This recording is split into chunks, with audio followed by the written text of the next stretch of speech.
నమస్తే, welcome to JM6 TV. ఈరోజు ముఖ్యాంశాలు.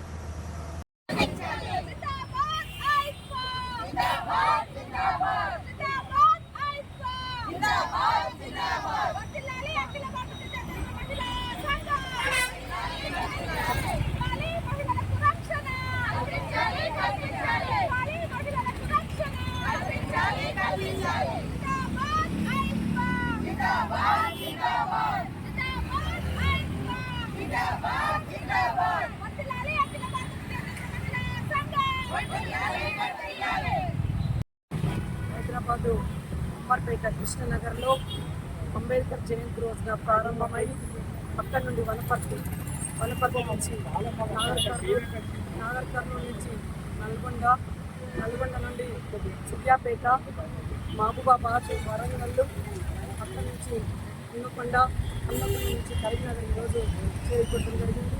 ఈ యాత్రకు మహిళా సంఘాలు, ప్రజా సంఘాలు ఘనస్వాగతం తెలియజేయడం జరిగింది. ఈ యాత్ర యొక్క ప్రధాన ఉద్దేశం రాజ్యాంగ పరంగా, అట్లాగే మహిళా సంఘాలు, అఖిల భారత ప్రజాతంత్ర మహిళా సంఘం అనేక మహిళా విభాగాలు అనేక సంవత్సరాలు పోరాటాలు చేసి సాధించుకున్నటువంటి హక్కుల్ని అమలు చేయడంలో కేంద్ర ప్రభుత్వం విఫలమవుతుంది.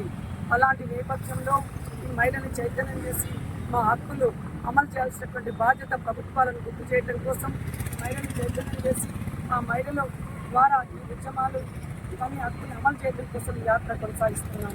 ప్రధానమైనటువంటి డిమాండ్స్ ఏంటంటే, చట్టపరంగా రాజ్యాంగపరంగా కొన్ని హక్కులు కల్పించినప్పటికీ స్త్రీ పురుషుల మధ్య అసమానతలు రోజు రోజుకు పెరిగిపోతూ ఉన్నాయి. పేదరికం పెరుగుతూ ఉంది, నిరుద్యోగం పెరుగుతూ ఉంది, మహిళపైన అత్యాచారాలు, లైంగిక వేదికలు జరుగుతున్నటువంటి పరిస్థితి. అట్లాగే ఎందుకంటే హక్కు అన్నప్పుడు విద్య కావచ్చు, వైద్యం కావచ్చు, 33% రిజర్వేషన్ కావచ్చు, ఇవి ఏటిని కూడా అమలు చేయట్లేదు. 33% రిజర్వేషన్ చట్టం తెచ్చింది, కానీ దాని అమలు మాత్రం అంటే నియోజకవర్గాల పునర్విభజన తర్వాత అమలు చేస్తామని చెప్తాము.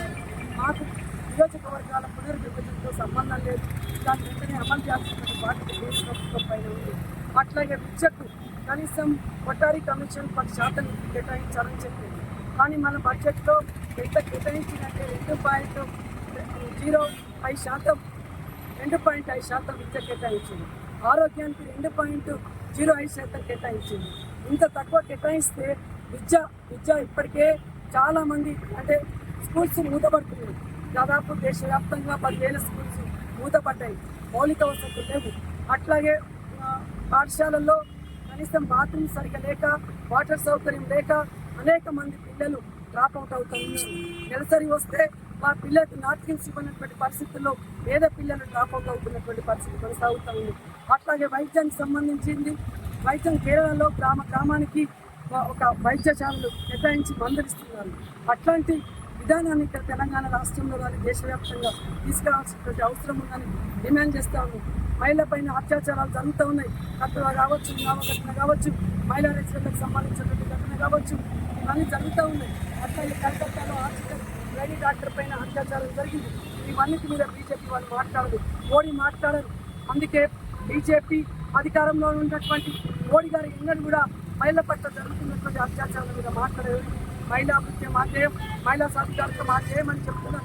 మేమేమంటున్నాం, మహిళలకు భద్రత కల్పించండి, మహిళలకు భద్రత కల్పించి మా ఒక ప్రణాళికను రూపొందించి అలాంటి అంటే నేరస్తులను శిక్షించేటటువంటి చట్టాలు తీసుకురావాలని డిమాండ్ చేస్తాము. పని ప్రదేశాలలో లైంగిక వేదిక నిరోధక కమిటీలు వేయాలని చెప్తున్నాం. దాన్ని పటిష్టంగా అమలు చేయాలంటున్నాం. మద్యాన్ని దశల వారీగా నియంత్రించండి. పోర్నో వెబ్సైట్లు మలేషియా, సింగపూర్ వంటి దేశాలలో నిషేధించారు. ఇక్కడ కూడా ఈ భారతదేశంలో కూడా నిషేధించాల్సినటువంటి అవసరం ఉందని డిమాండ్ చేస్తున్నాం. ధరలు తగ్గించాలి. ఇవన్నీ డిమాండ్స్ తీసుకొని రాష్ట్ర వ్యాప్తంగా ఈ ముగింపు సభ రంగారెడ్డి జిల్లాలో నిర్వహిస్తున్నాం. ఇవన్నిటి మీద మాట్లాడి ప్రభుత్వానికి ఒక రిప్రజెంట్ చేయబోతున్నాం. ఇవన్నీ పరిష్కరించకపోతే దేశవ్యాప్తంగా మహిళల్ని చైతన్యం చేసి ఈ పిలుపు కూడా కేంద్ర కమిటీలో భాగమే. ఈ పిలుపు కూడా మహిళా హక్కుల పరిరక్షణ యాత్ర. పూలే గారు శ్రీ విద్యతో పాటుపడ్డారు. డాక్టర్ బిఆర్ అంబేద్కర్ గారు రాజ్యాంగంలో స్త్రీలకు హక్కులు పొందుపరిచారు. స్త్రీకి తిండి కావాలి, కట్టుకోవడానికి బట్ట కావాలి, పనిచేయడానికి ఉపాధి అవకాశాలు కల్పించారు. అట్లాగే ఆస్తిలో హక్కు కావాలి, స్వేచ్ఛ కావాలి, స్త్రీలకు పురుషులతో పాటు స్త్రీలకు సమానం కావాలి, గౌరవంగా జీవించాలి కావాలని పొందుపరిచిండ్రు. కానీ స్వాతంత్రం వచ్చి 75 సంవత్సరాలైనా కానీ ఏ హక్కు కూడా అమలు చేయలేదు. కాబట్టి ఈ హక్కులు అమలు చేయాల్సినటువంటి బాధ్యత ప్రభుత్వాల మీద ఉందని ఈ యాత్ర కొనసాగింపు. కాబట్టి భవిష్యత్తులో ఇప్పుడు అమలు చేయకపోతే పెద్ద ఎత్తున ముఖ్యమంత్రి చెప్తాం. నా పేరు మల్లు లక్ష్మి, హైదరాబాద్ రాష్ట్ర ప్రధాన కార్యదర్శి.